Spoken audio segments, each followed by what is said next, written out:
थायरेट्रॉन, ये हमारा hot cathode gas diode का नेम है जिसे हम थायरेट्रॉन कहते हैं। जो हमारा हॉट कैथोड गैस डायोड है, इसमें ये एनक्लोज होता है एक ट्यूब में, जिसमें एक कैथोड, एक एनोड और एक कंट्रोल ग्रिड होते हैं। इसमें जो इसका पोटेंशियल होता है वो डिपेंड करता है कि हम किस तरह की गैस और कितना प्रेशर हम उसमें यूज़ कर रहे हैं। एक इसमें कंट्रोल जो अचीव होता है वो थर्ड इलेक्ट्रोड यानी कंट्रोल ग्रिड की वजह से होता है। ये ट्यूब 3 इलेक्ट्रोड्स से कंबाइन होती हैं और हॉट कैथोड गैस डायोड को ही हम थायरेट्रॉन कहते हैं। अगर हम इसकी कंस्ट्रक्शन देखें तो ये एनक्लोज होता है, जैसे कि हमने बताया था कि एनक्लोज होता है ट्यूब में। इसके अंदर कैथोड होता है और आउटर साइड पे एनोड होता है और बीच में कंट्रोल ग्रिड होती है, और कंट्रोल ग्रिड के साथ हमारे कंट्रोल बैफल्स कंबाइन होते हैं, जिसे ग्रिड बैफल्स बोलते हैं, जिसमें से इलेक्ट्रॉन्स पास होते हैं, यानी कंट्रोल से कैथोड से एनोड की तरफ मूव करते हैं। यह है हमारे थायरेट्रॉन की कंस्ट्रक्शन। अगर हम इसका सिंबल देखें तो हमारे थायरेट्रॉन का सिंबल कुछ इस तरह से शो होता है। एक साइड एनोड होती है, दूसरी साइड कैथोड होती है, जो कि हमारे हीटर के साथ कंबाइन होती है, और बीच में ग्रिड होती है जिसे कि कंट्रोल ग्रिड कहा जाता है। जब हम कैथोड को हीट करते हैं तो वो अपने सरफेस पे इलेक्ट्रॉन्स एमिट करना स्टार्ट करता है, जिसे कि स्पेस चार्ज बोलते हैं। हम अपने कंट्रोल ग्रिड को नेगेटिव पोटेंशियल देते हैं।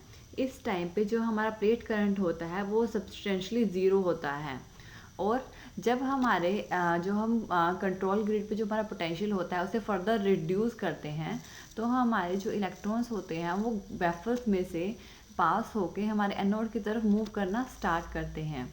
हमारे ट्यूब में जो गैस के मॉलिक्यूल्स होते हैं वो आयंस प्रोड्यूस करते हैं, यानी कि हमारे जो इलेक्ट्रॉन्स हैं वो पॉजिटिव आयन के साथ मिलकर हमारे एनोड की तरफ मूव करते हैं।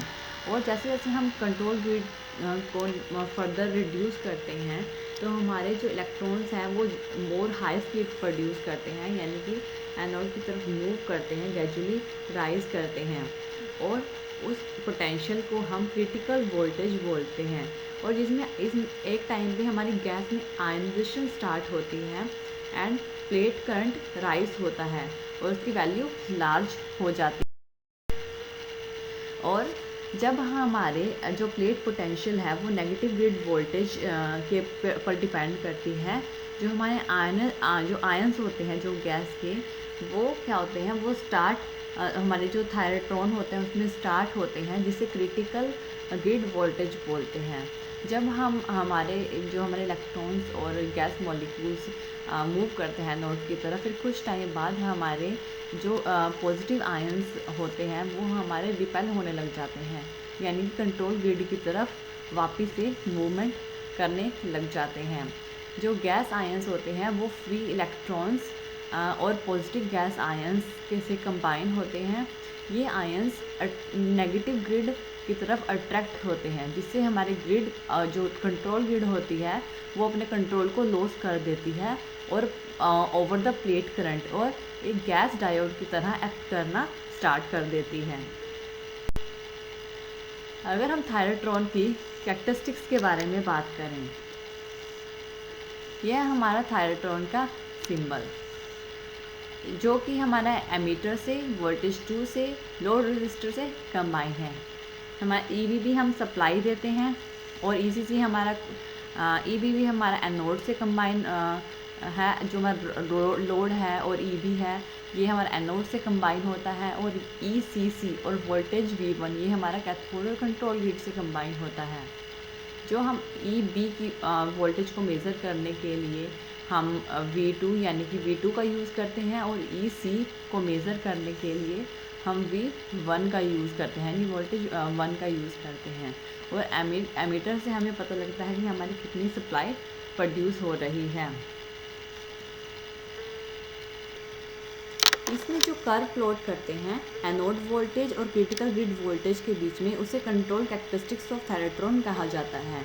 इसको ड्रॉ करने के लिए जो हम करंट की अरेंजमेंट करते हैं, जो हमारी ग्रिड वोल्टेज होती है RC, उसको हम V1 से मेज़र करते हैं, और जो एनोड वोल्टेज EB होती है उसको हम V2 से मेज़र करते हैं।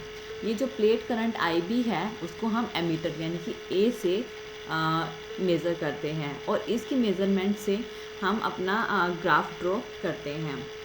इसको सबसे पहले जो हमारा एनोड वोल्टेज को सेट करते हैं पर्टिकुलर वैल्यू पे, और जो एडजस्ट करते हैं हम हमारे ग्रिड वोल्टेज को, जिसे कट ऑफ वैल्यू कहते हैं।